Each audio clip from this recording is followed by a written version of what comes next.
peur des Américains. Ce soir, je vais te parler de l'opération Anadir, une opération militaire qui aurait pu faire de la Russie le pays roi. En 1962, Nikita Khrouchtchev va évoquer son inquiétude auprès de son ministre de la Défense, Rodion Malinowski, car tu dois savoir que les USA ont placé des missiles du type Jupiter en Turquie, et pour atteindre l'URSS, le missile prendrait entre 8 et 10 minutes, ce qui laisserait la Russie sans défense. C'est alors que Khrouchtchev va expliquer son idée. Il voulait lui aussi installer des missiles près des USA, pour les faire paniquer, et pour ça, il choisira Cuba, qui est très proche du continent.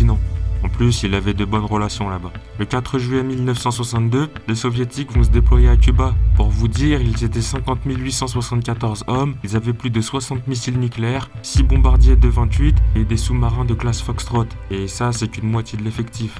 Le 4 septembre 1963, les Américains vont découvrir le projet des Russes grâce à un satellite KH-5.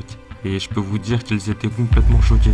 Déjà par la vitesse de déploiement. En quelques mois, les Russes étaient opérationnels à Cuba. De deux, la proximité géographique, parce que faut le dire, entre Cuba et les USA, c'est moins de 200 km, et un missile peut taper le continent facilement.